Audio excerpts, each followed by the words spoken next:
Muy bien. Si se da cuenta, dentro de todo esto, vamos a ver que la edad antigua y la edad, por así decirlo, moderna, tuvo cada una sus estrategias o sus métodos o sus didácticas para poder llevarla poco a poco. Dentro de la edad antigua, si ven, dice que los filósofos como Sócrates, Platón y Aristóteles desarrollaron métodos de enseñanza basados en el diálogo. ¿Qué quería decir?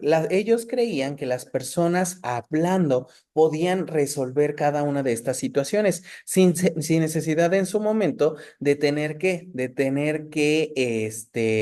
llegar a los golpes. Ellos desarrollaron ese primer método basado en el diálogo y ese método sirvió para poder ir incorporando poco a poco diversos métodos didácticos o estrategias didácticas que les ayudaran a mejorar la forma de poder interactuar entre ellos mismos. Porque recordemos que en la antigüedad, pues los filósofos eran un poco celosos de sus conocimientos, por lo tanto eran pocos los que en su momento, pues fueron dando más a sus alumnos para que pudieran, llevarlo posteriormente también a la práctica o compartir este conocimiento. Después, en la Edad Media, como dice, dominada por la Iglesia y centros en la formación religiosa. ¿Qué quería decir? En la Edad Media, recordemos que la didáctica, ¿cómo se dio? La Iglesia era la que mandaba. ¿De qué manera mandaba? Pues daba catecismo dentro de todas las partes de las escuelas. En su momento, recordemos que no era laica. Entonces, la Iglesia era la que en la Edad Media decía cómo se iban a dar las clases y entre qué horario se podían dar unas clases, como tal vez español y matemáticas, y posteriormente meter la parte de rezar o meter la parte de orar o meter la parte del conocimiento de la iglesia. Y entonces ella era la que mandaba dentro de estas partes didácticas. Después viene el Renacimiento y el siglo XVIII. Maestra Perla, ¿lo puede leer, por favor?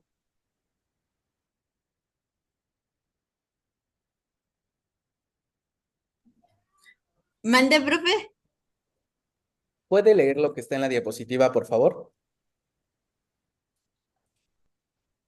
Dice 1.2 concepto y evaluación histórica de la didáctica. Renacimiento. Con el Renacimiento se produjo una revalorización del conocimiento clásico y un énfasis de la educación humanista. Así. Educadores como Juan Luis Vives defendieron métodos más activos y participativos. Ay, profe, ¿me permite tantito? Perdón. Sí, claro, no se preocupe. Muy bien, entonces nos damos cuenta que en esta parte del Renacimiento, pues nos dice que hubo una revalorización y fue importante. ¿Por qué? Porque empiezan a darse cuenta que la educación es independiente a la iglesia y que la iglesia no tenía que mandar en los métodos, estrategias o técnicas para poder dar las clases. Y entonces desde ahí empezaron a darse cuenta que no era necesario meter temas religiosos dentro de las diferentes áreas de la educación. Posteriormente está el siglo XVIII, donde se considera el padre de la didáctica moderna a Juan Comenius, que escribió Didáctica Magna. Eso siempre lo vamos a tener presentes. Los que en su momento estudiaron la licenciatura en educación se dan cuenta que Comenius fue el padre de la didáctica y de ahí surgieron diferentes formas. ¿Por qué? Diferentes formas de enseñar, más interesantes, más activas y más dinámicas para que el alumno pudiera aprender de otra forma, no necesariamente solo leyendo, no necesariamente solo orando, no necesariamente solamente teniendo que sentarse y escuchar. La siguiente diapositiva, ¿lo puede leer, por favor, maestro Oscar?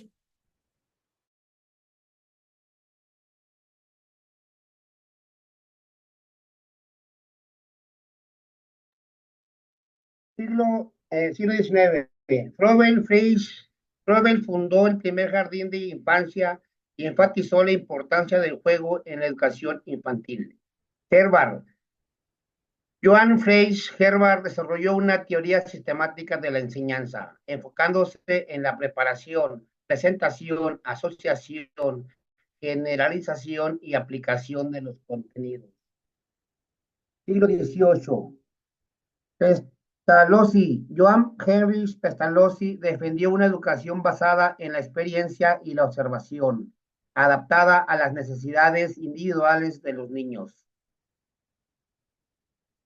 Muy bien. Si se dan cuenta, una vez que empieza a modernizarse esta parte de la didáctica, pues empieza a ver que después de Comenius, que empezó a decir que las clases no nada más tenían que ser aburridas, no nada más tenían que ser cállate, siéntate y escucha, pues empiezan a surgir diferentes filósofos o diferentes personalidades, la cual decía, por ejemplo, Feredich, que el juego en la educación infantil es importante. ¿Por qué? ¿Qué es lo que pasa en los preescolares o en las primarias? Los maestros enseñamos jugando. ¿Y de qué manera lo hacemos o por qué lo hacemos? No lo hacemos con el afán de molestar, no lo hacemos con el afán de que el niño piense que toda la vida es un juego, sino al contrario, lo hacemos de la manera que el niño aprenda jugando y se divierta y vea que la educación no es forzada, sino al contrario, es algo que le va a servir toda su vida y que el juego es parte de lo que está aprendiendo. Posteriormente, Johan se da cuenta que también es importante que preparar esa clase, preparar ese tipo de juegos y aplicaciones o aplicar el contenido de una manera que sea diferente a la que se estaba llevando. Y eso ayuda a que en su momento todos los que son alumnos aprendan diferente a cómo en su momento aprendieron sus papás o sus abuelos. Y de hecho nosotros hemos ido cambiando la forma de cómo estamos dando las clases y cómo aprendemos. Ahorita, por ejemplo, Oscar, ¿cuándo habías pensado que una de tus clases iba a ser así en línea? ¿O cuándo una de las carreras iba a ser todo el tiempo en línea? ¿No? Anteriormente siempre era que nos sentamos, vamos a un salón de clases, tenemos 10, 20, 30, 50 compañeros y lo hacemos de manera presencial. Pero hoy en día, después de la pandemia, pues se dieron este tipo de posibilidades, ¿verdad? De poder tener este tipo de clases. Y entonces es algo que decía Johan, que el sistema de enseñanza es muy cambiante y que se va a ocupar de acuerdo a lo que se está viendo en cada una de estas áreas. Posteriormente, Johan en el siglo XVIII, dice que la experiencia y la observación también son necesarias ¿para qué? Para que los niños aprendan. ¿Por qué? Porque los niños ya traen conocimientos empíricos que posteriormente empiezan a poner en la práctica de acuerdo a los temas que nosotros estamos viendo y que estamos llevando a cabo. Entonces, es cierto, todos nosotros tenemos conocimientos. Ahorita la maestría era lo que yo les decía, tanto al maestro Oscar como a usted, la maestra Perla, tenemos conocimientos de qué, de cómo dar clases, de cómo controlar un grupo, de qué manera llevar a la práctica diferentes instrumentos, técnicas o desarrollo, y eso nos ayuda a ir mejorando y también enriquecer cada uno de esos temas. Posteriormente vemos esta parte del siglo XXI y siglo XX. Por favor, Oscar, ¿lo puede leer?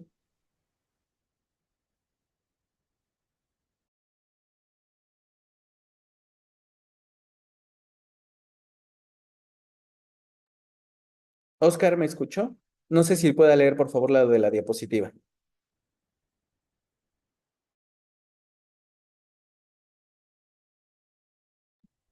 Se le cortó lo último, no lo escuché.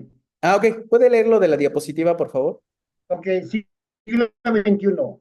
Tecnología y educación. La incorporación de las tecnologías digitales han formado la didáctica, ofreciendo nuevas herramientas y métodos para la enseñanza y el aprendizaje. Enfoques inclusivos. La educación se ha orientado adaptando métodos y estrategias para atender las necesidades de todo el aprendizaje basado en la experiencia y la educación democrática, donde los estudiantes participaban activamente en su propio aprendizaje. Constructivismo, teoría como y vida sobre el aprendizaje constructivista, donde el conocimiento se construye a través de la experiencia. Uh-huh.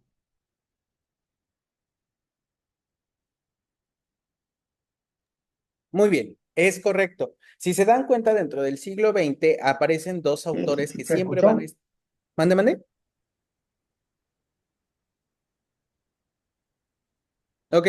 Como les comentaba, aparecen dos autores que siempre van a estar vigentes o presentes dentro de nuestra formación. Uno es John Dewey, que promueve el aprendizaje basado en la experiencia. ¿Qué quiere decir? Como en su momento se comentaba, todos traemos experiencia de cómo dar clases, cómo controlar un grupo, cómo dar un tema o un material, dependiendo lo que estamos haciendo. Y posteriormente viene esta parte de decir, John Dewey promueve que el aprendizaje basado en la experiencia es importante para los alumnos. ¿Para qué? Para que su propio aprendizaje sirva para los demás. ¿De qué manera va a servir? Como se los decía con los videos, para poder dar una reflexión, para poder ayudar, para poder analizar y para poder decir en su momento, ah, maestra Perla, yo le recomiendo poder hacer este tipo de actividades porque me ha servido. O en su momento la maestra Perla poder decirle al maestro Oscar, yo le recomiendo hacer este tipo de actividades porque me están sirviendo. Y ese es un aprendizaje basado en la experiencia. ¿Por qué? Porque gracias al conocimiento, a la experiencia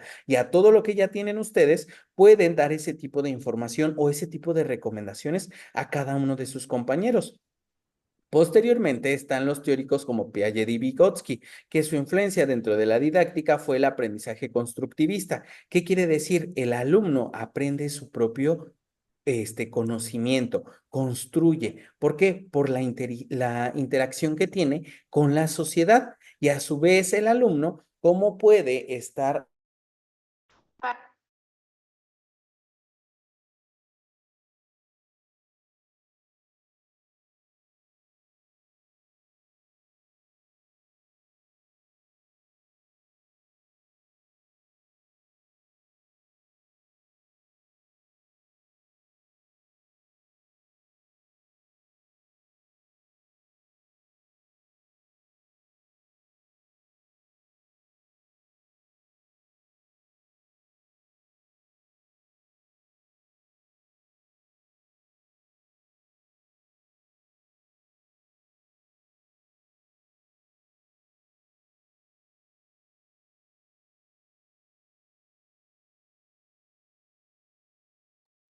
Hola, hola, ¿me escuchan?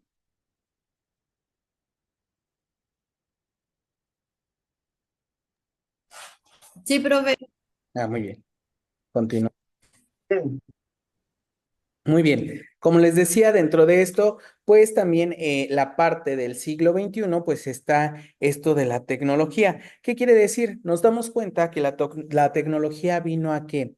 A mejorar toda la parte de los estudios, de la forma en cómo lo llevamos a la práctica, de que ya, como yo les decía, ya no necesitamos un salón de clases con 40, 50 personas para poder aprender, ya lo podemos hacer en línea. Ya existen cursos que son autodidactas, que ya los podemos hacer cada uno de nosotros sin necesidad de tener un instructor.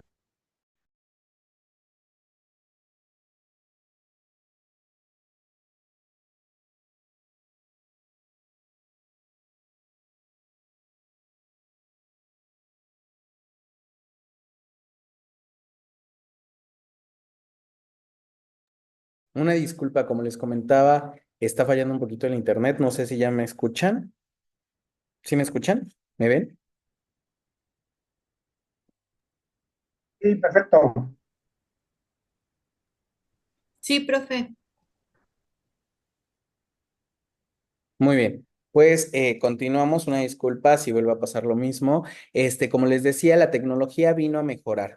¿Por qué? Porque ya hasta podemos hacer exámenes en línea, ya podemos hacer encuestas, ya hasta mandamos una encuesta en Google o mandamos una encuesta en WhatsApp, ¿no? Y ya es más fácil, ¿para qué? Para que nuestros alumnos lo puedan contestar y decir, ah, es que yo sé cómo hacer esto, yo sé cómo hacer el otro, y pues entonces nos van dando las herramientas. Telegram es una herramienta que ya podemos ocupar para hacer exámenes fáciles y divertidos y que al final les da su calificación y que también les está dando esta parte de decir, ay, pues eres muy inteligente, sigue echándole ganas y demás. ¿Por qué? Porque podemos poner a base del codificador de IA todo ese tipo de material.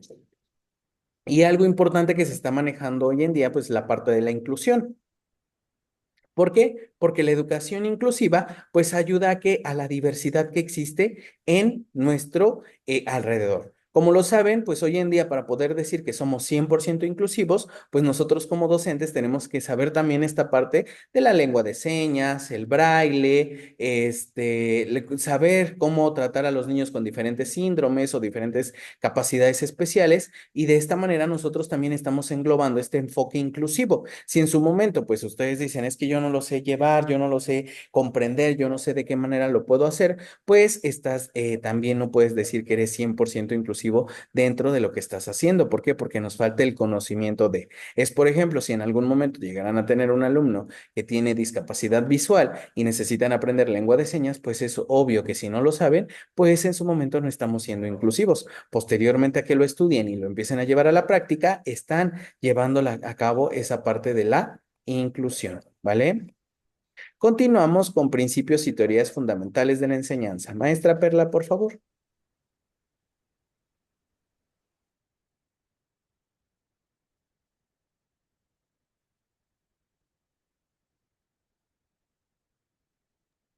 ¿Me escuchó, maestra Perla? ¿Lo puede leer, por favor? Creo que no está. Maestro Oscar, por favor, adelante.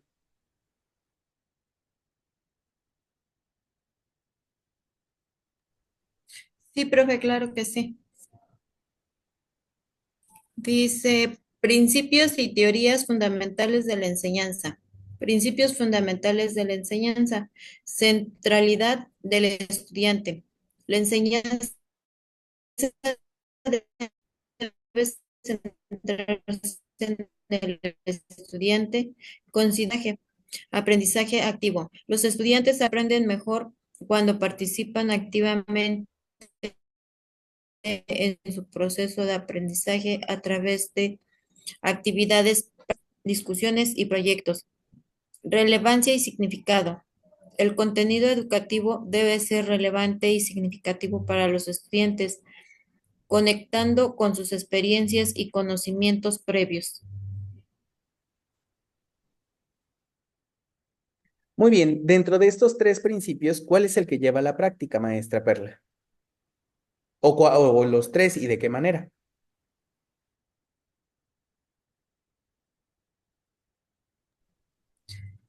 ¿Cuál de los tres es el que llevó a la práctica, profe? Sí, ¿y de qué manera? Ah, bueno. Pues yo creo que sería aprendizaje activo. Bueno, es que ahorita con el nuevo modelo educativo yo siento que abarcamos un poquito de los tres, profe, ya que vemos las necesidades tanto de la comunidad como del alumno y de qué manera podemos hacer esas necesidades en fortalezas por medio de diferentes experiencias, actividades que el alumno no aparte de que se solucionen esas necesidades, sino que también pues tratar de ayudarlo a que tenga nuevos conocimientos, se le haga atractiva la clase y tenga mejores conocimientos. Ok, muy bien, maestro Oscar. ¿De qué manera lleva a la práctica estos tres o alguno de ellos? Pues yo me enfoco más al aprendizaje activo, ya que mis materias son más prácticas. Se requiere mucha práctica en el terreno, en el área de una investigación. Y precisamente ahí entro yo más en el aprendizaje activo, ¿sí? Prácticas, discusiones y proyectos. Y sí, alguna combinación a veces de las otras dos se mencionan, pero me enfoco más en la segunda. Ok, muy bien. Y si se dan cuenta, ustedes lo llevan a la práctica, como lo decía la maestra Perla. Tal vez en su momento, pues está ella en el nivel básico. ¿Y qué es lo que hace? Pues llevar a la práctica en las tres, porque el nuevo plan así lo amerita. ¿Por qué? Porque planeamos en su momento se planea por proyectos, ¿verdad? Y entonces al planear por proyectos, tienes que saber, una, la centralidad del estudiante. qué es de su interés para poder planear posteriormente el aprendizaje activo. De qué manera, de acuerdo a los intereses que tiene y de los que estás planeando, lo puedes llevar a la práctica al 100%. ¿Y por qué es relevante para el alumno? ¿En qué lo va a ayudar? Y en su momento, como lo decía el maestro Oscar, es cierto, el aprendizaje activo es el que más lo lleva a la práctica, pero yo creo que después de hacer el aprendizaje activo, se da cuenta de la relevancia y el significado de tenerlo a la práctica, ¿verdad? ¿Por qué? Porque pues en la práctica sirve mucho para que en su momento los alumnos puedan ir mejorando y creciendo dentro del área que ellos están estudiando. Y pues entonces se puede decir que esos dos van de la mano a lo que usted imparte.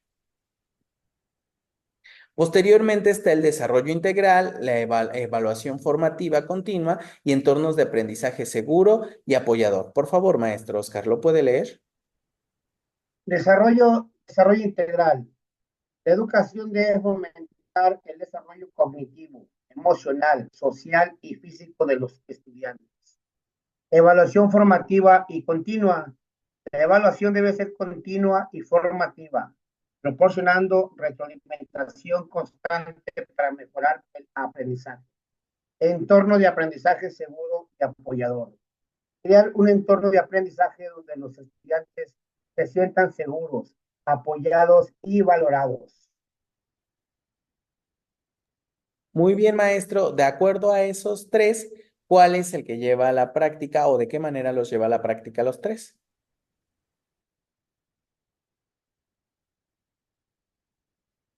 Pues me voy también y me baso mucho en el primero desarrollo integral o la parte del desarrollo cognitivo, que básicamente pues todo lo mental, todo lo que el subconsciente logra captar en un momento dado. Igual en la evaluación formativa, pues llevo muchas veces la evaluación continua, una evaluación que voy realizando, digamos, en un tiempo determinado, y precisamente ayuda a mis educandos a adquirir esa retroalimentación a través del mismo aprendizaje. Sí, es la primera y la segunda son las que más aplico, mejor dicho, la integral y formativa continua.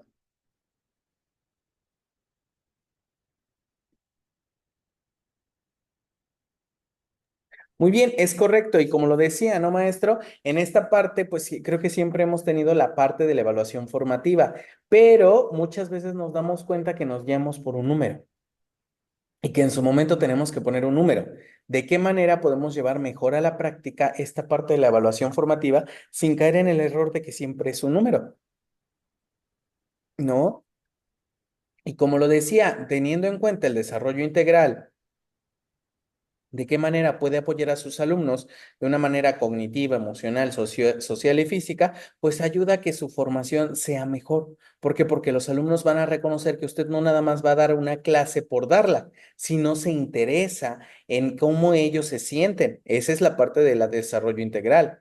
Ver de qué manera hoy en día, después de la pandemia, podemos decir que los sentimientos y las emociones, pues son algo fundamentales. Y entonces podemos decir en algún momento, ¿cómo te sientes? ¿Cómo estás? ¿De qué manera veo a mi grupo? En su momento yo cuando daba clases de medio superior era ver eso. ¿Por qué? Porque nos dábamos cuenta que a veces los alumnos vienen con diferentes formas de pensar, diferentes tragedias en su vida, tal vez aunque sea la clase a las 7 de la mañana, pero ocurrió algo que tal vez los hizo felices o en su momento los puso tristes. Y entonces ahí viene esta parte de decir qué es lo que hace, de qué manera lo hace y qué es lo que está pasando, ¿no? Maestra Perla, ¿de qué manera lleva usted a cabo estas tres o alguna de ellas?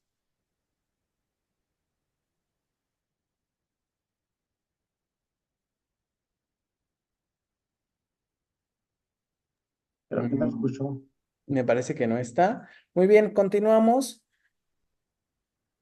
Por favor, principios y teorías fundamentales de la enseñanza. Maestro Oscar, ¿lo puede leer? Ok. Principios y teorías fundamentales de la enseñanza. Conductismo. Propone que el aprendizaje es un cambio en el comportamiento observable, resultado de la asociación entre estímulos y respuestas.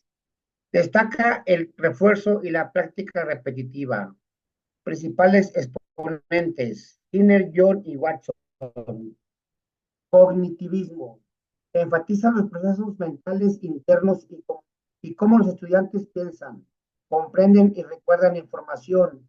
Se centra en la forma en que el cerebro procesa la información. Principales exponentes, Impey, Kerem, Bruder. Muy bien, correcto. Si se da cuenta, ¿cuál fue de estos dos en algún momento los llevó usted a la práctica como docente o en su momento como estudiante lo llevaron a la práctica con usted o ninguno de esos dos vivió? Pues yo he llevado más bien los dos los he llevado en combinación. Pero yo siempre mucho lo que fue el conducto a través de la observación. Ok, correcto. En su momento decían que la parte del conductismo y el cognitivismo se iban a ir terminando y por lo tanto ya no se iban a poder llevar a la práctica. Pero si se da cuenta, como usted lo decía, maestro Oscar, es importante tener un poco de de todas las teorías fundamentales de la enseñanza. ¿Por qué? Porque estos, por ejemplo, estos principios del conductismo y el cognitivismo nos ayudan a qué? A que los alumnos, no importando en qué nivel estén, aprendan y puedan desarrollar su propio aprendizaje. Muy bien, vamos con el constructivismo y el humanismo, que es el que se está llevando hoy en día. ¿Los puede leer, por favor, maestro Oscar? Constructivismo sostiene que los estudiantes construyen su propio conocimiento a través de experiencias y reflexiones activas. El aprendizaje es un proceso personal y contextual. Principales exponentes, Liu Yoski y Yen Pei. Humanismo. Se centra en desarrollo personal y la autorrealización de los estudiantes. Enfatiza la importancia de satisfacer sus necesidades emocionales. Los principales exponentes, Carl Ruger, Alan Maslow. Así es, muy bien. ¿Por qué cree que estos dos, tanto el constructivismo como el humanismo, es algo que se está llevando a la práctica actualmente? Bueno, pues es que el primero, como bien lo menciona, constructivismo, viene a través pues, de las experiencias propias que ha tenido el estudiante. Su conocimiento lo basa en eso y el humanismo, pues en el desarrollo personal, como ahí lo menciona, y la importancia pues de sacar adelante esas necesidades emocionales y bien psicológicas que puede presentar en un momento dado, y todo enfocado pues al desarrollo personal. Correcto. Y si se da cuenta, la parte del constructivismo, pues es construir su propio aprendizaje. Y Construir. en su momento, en la parte de medio superior o superior, o en este caso en el posgrado, pues ustedes tienen que construir su aprendizaje e ir viendo de diferentes, por ejemplo, autores, videos, enseñanza, práctica, ver de qué manera pueden construir algo mejor de manera significativa en su vida. Y posteriormente el humanismo, ¿por qué? Porque es ver la autorrealización de los estudiantes, ver que están, qué importante y cómo se sienten después de haber terminado una educación y a su vez qué necesidades emocionales tienen. Entonces, todo esto hace que actualmente en el sistema educativo se lleve de esta manera y sea una corriente humanista la que rige lo que estamos enseñando y lo que ustedes como alumnos están aprendiendo y de qué manera estas les sirven. Continuamos con teorías socioculturales y teorías del aprendizaje. Por favor, maestro Oscar.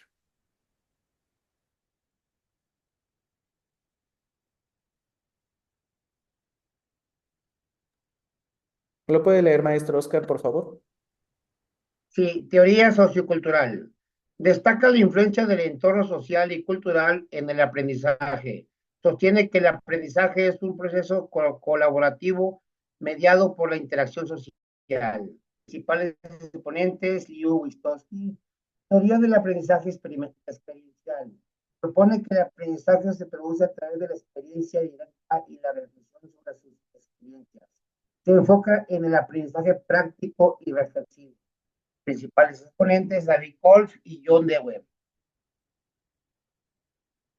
Muy bien, es correcto. Dentro de las teorías socioculturales y las teorías del aprendizaje experiencial, pues vemos que hoy en día las teorías socioculturales, ¿para qué sirven? Para que no se pierdan las raíces que nosotros tenemos y a su vez se estén enseñando dentro de los diversos planes y planteles de nuestro sistema educativo. Lo mismo pasa con las teorías del aprendizaje experiencial. Dentro de las teorías del aprendizaje experiencial, creo que lo lleva más a la práctica usted en la parte de nivel de medio superior. ¿Por qué? Porque sus alumnos aprenden a base del qué, de la experiencia que van teniendo durante en sus prácticas y de lo que usted le va enseñando. Y como lo decía, a mí no me gusta la teoría, a usted le gusta más que sea práctico, que conozcan, que vean y que puedan indagar de qué manera pueden ir mejorando. Posteriormente está la teoría del aprendizaje situado. ¿Lo puede leer, por favor?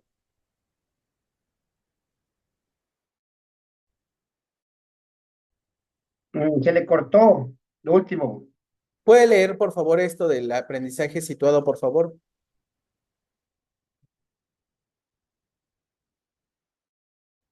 Ok. Teoría del aprendizaje situado. Sostiene que el aprendizaje justo y que el conocimiento es inseparable de su contexto. El aprendizaje es un proceso de participación en comunidades de práctica.